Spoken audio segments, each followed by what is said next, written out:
Hi viewers, welcome to our channel. ప్రస్తుతం మనతో పాటు దాము బాలాజీ గారు సీనియర్ జర్నలిస్ట్ ఉన్నారు. వారితో ఒకసారి మాట్లాడదాం. సార్ నమస్కారం. నమస్తే. సార్, కాజాగూడలో హైడ్రా చేసిన కూల్చివేతలకు గాను హైకోర్టు హైడ్రా పైన తీవ్ర స్థాయిలో విమర్శలు చేసింది. సో ఒక ఫైర్ అయిందని చెప్పుకోవచ్చు సార్. సో ఈ స్థాయిలో ఈ మధ్య కాలంలో హైకోర్టు ఇంత స్థాయిలో ఎప్పుడు కూడా ఫైర్ అవ్వలేదు. మరి ఏం జరిగే అంటే ఎటువంటి పరిణామాలకి దారితీసే ఛాన్స్ ఉంది? కొంతమంది అయితే రంగనాథ్ గారిని అరెస్ట్ చేసే అవకాశం ఉంది అని కూడా అంటున్నారు సార్. మరి మీరేం చెప్తారు ఈ ఇష్యూ గురించి? యాక్చువల్గా 1 వీక్ బ్యాక్కి రంగనాథ్ హైడ్రా డైరెక్టర్ అయిన రంగనాథ్ ఒక ప్రెస్ మీట్ పెట్టాడు. అందులో ఇప్పటి వరకు మేము హైదరాబాద్లో 200 ఎకరాల వరకు మళ్ళీ ఆక్యుపేషన్లో ఉన్న దాన్ని మళ్ళీ వెనక్కి తీసుకొచ్చాము. అట్లాగే ఇన్ని చెరువుల్ని విముక్తి చేసాము, ఇన్ని పార్కులను విముక్తి చేసాము, ఇవన్నీ చెప్పుకున్నాడు. అట్లాగే ఆయన ఇప్పటి వరకు కొంత గ్యాప్ వచ్చింది. ఇక్కడ మళ్ళీ మేము కొత్త సంవత్సరంలో మొదలు పెడతాము, బుల్డోజర్లు రంగంలో దిగుతాయి. అనుమతులు లేకుండా జూలై తర్వాత కట్టిన బిల్డింగులన్నింటినీ రెసిడెన్షియల్ వాటిని ఓకే కూలగొట్టేస్తాము అనే స్టేట్మెంట్ ఇచ్చాడు. దాన్ని జూలై కట్ ఆఫ్ డేట్గా మంత్గా పెట్టాడు. అయితే కమర్షియల్ విషయానికి వచ్చేసరికి కట్ ఆఫ్ డేట్ కూడా ఉండదు. ఎప్పుడైనా కూడా అనుమతులు లేకుండా కట్టి ఉంటే అది ఎప్పుడు కట్టి ఉన్నా కూడా కూలగొట్టేస్తామని మాకు 27 మున్సిపల్ పరిధిలో మాకు రైట్స్ ఉన్నాయి. మాకు జిహెచ్ఎంసి చట్టం అనేది కంప్లీట్ అధికారాలు ఇచ్చింది. సో మేము శాటిలైట్ ద్వారా హై రెజల్యూషన్ విజువల్స్ కూడా తెప్పిస్తున్నాము అనేసి ఇవన్నీ ఆయన చెప్పుకున్నాడు.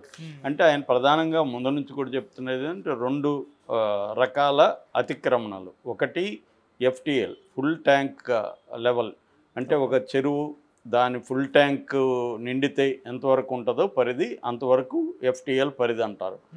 దాని తర్వాత బఫర్ జోన్. ఆ బఫర్ జోన్ అనేది కూడా గవర్నమెంట్ నిర్ణయిస్తుంది, ఈ బఫర్ జోన్ ఇక్కడ వరకు ఉంటుందని. సో ఫుల్ ట్యాంక్ పరిధిలో కానీ బఫర్ జోన్లో కానీ ఎటువంటి నిర్మాణాలు, శాశ్వత నిర్మాణాలు, టెంపరీగా రేకుల షెడ్లు వేసుకోవచ్చు, శాశ్వత నిర్మాణాలు చేసుకోకూడదు. చేసుకుంటే అనుమతులు ఇవ్వకూడదు జిహెచ్ఎంసి అధికారులు. కానీ ఇక్కడ జరుగుతున్నది ముందు నుంచి కూడా హైడ్రా మీద విమర్శలు ఎక్కడొస్తున్నాయంటే 2 రకాల దాంట్లో వస్తున్నాయి. ఒకటేమో పెద్దవాళ్ళ జోలికి వెళ్ళట్లేదు. పెద్ద బిల్డింగులు, యూనివర్సిటీలు, కాలేజీలు, పెద్ద కాంప్లెక్స్లు, గెస్ట్ హౌస్లు ఇవన్నీ కట్టేసుకున్నారు. వాళ్ళ జోలికి వీళ్ళు వెళ్ళట్లేదు. ఊరికే ఉరిమినట్టుగా ఉరిమారు కానీ పిడుగులు ఎక్కడ పడలే. ఒక్క నాగార్జునది అది కూడా కొట్టేశారు తప్ప ఇంకేమీ జరగలేదు. ఎందుకు పోవట్లేదు మీరు పెద్దవాళ్ళ జోలికి ఎందుకు పోవట్లేదు? నెంబర్ 1 ప్రశ్న. సెకండ్ది, అనుమతులు తీసుకొనే కట్టామని బాధితులు చెప్తున్నారు. జిహెచ్ఎంసి అనుమతులు ఎట్లా ఇచ్చింది? వాటర్ బోర్డు ఎలా ఇచ్చింది? పవర్ బోర్డు ఎలా ఇచ్చింది?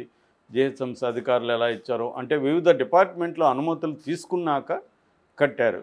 కట్టకుండా ఒకవేళ కట్టితే వీళ్ళు ఏం చేస్తున్నారు? జిహెచ్ఎంసి వాళ్ళు ఇప్పుడు మా వీధిలో ఒక ఇల్లు కడుతున్నారు, జిహెచ్ఎంసికి తెలుస్తుంది కదా.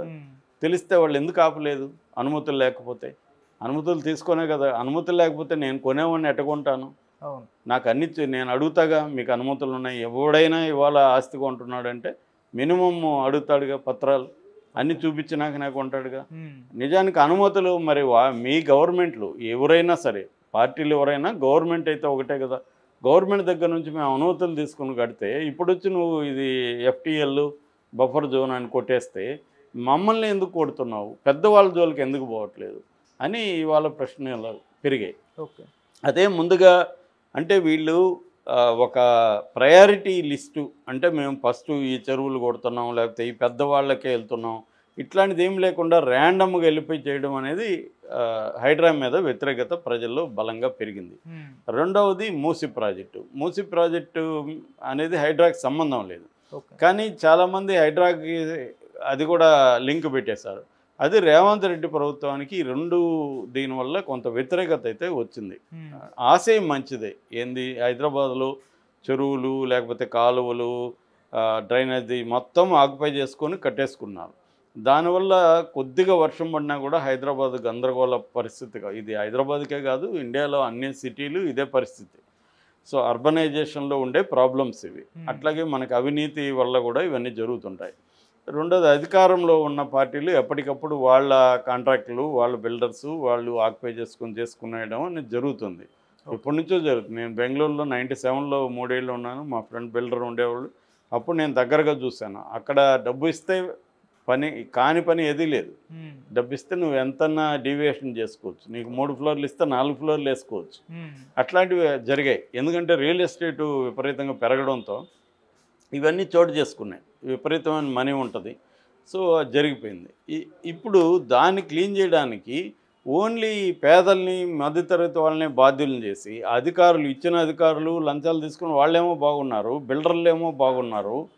దాన్ని జీవితాంతం కష్టాలు పడి లోన్లు పెట్టుకొని లైఫ్ లాంగ్ అనేక ఇతర కోరికలు మానుకొని దానికోసం ఒక చిన్న ఇల్లు సంపాదించుకుంటే, ఒక చిన్న ఇల్లు కట్టుకుంటే వాళ్ళని పోయి కూల్చేస్తే వాళ్ళ మొత్తం జీవితమే ఒక 20-30 ఏళ్ళ లైఫ్ ఇన్వెస్ట్మెంట్. అది డబ్బులే కాకుండా వాళ్ళ టైము, వాళ్ళ కోరికలు, వాళ్ళ జీవితం అదంతా కూలిపోతుంది కదా.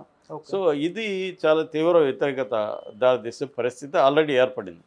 సో ఇప్పుడు అందుకనే సైలెంట్ అయ్యారనుకుంటే మళ్ళీ రంగనాథ్ స్టేట్మెంట్ ఇచ్చాడు. ఈ నేపథ్యంలో సెప్టెంబర్ 30న కాజాగూడలో కొన్ని ఇళ్ళు కూలగొట్టారు. వాళ్ళు కోర్టుకు వెళ్ళారు. కోర్టుకు వెళ్ళినప్పుడు జస్టిస్ లక్ష్మణ్ దగ్గరికి ఈ కేసు వెళ్ళింది. ఆయన పరిశీలించి చాలా తీవ్రమైన వ్యాఖ్యలు చేశాడు. ఈ రంగనాథ్ని అరెస్ట్ చేస్తాను, చెర్లపల్లి జైలుకి పోయి పంపిస్తే తెలుస్తుంది మీకు, ఏమనుకుంటున్నారు మీరు, అసలు మీరు ఎలా నిర్ణయిస్తున్నారు, క్రైటీరియా ఏంటి, క్రైటీరియా తీసుకురండి, క్రైటీరియా లేకుండా మీ ఇష్టం వచ్చినట్టు ఇది బఫర్ జోన్ అంటున్నారు, ఇది FTL జోన్ అంటున్నారు, క్రైటీరియా లేదు, ఏమీ లేదు అన్న ఒక తీవ్ర వ్యాఖ్యలు చేశారు. రంగనాథన్ అరెస్టు చేస్తానన్న స్థాయికి జడ్జి మాట్లాడాడంటే ఈ స్థాయిలో ఎప్పుడు మాట్లాడాం. మామూలుగా జస్టిస్ లక్ష్మణ్ నేను చాలా కాలం నుంచి గమనిస్తున్నా, ఆయన చాలా కేసుల్లో కూడా నిర్భయంగా ఆయన మాట్లాడుతున్నారు. మనకి వివేకానంద రెడ్డి కేసులో కూడా CBIని ఆయన 16 ప్రశ్నలు అడిగాడు. చాలా ధైర్యంగా గట్టిగా అడిగిన. అప్పుడు ఆయన మీద కూడా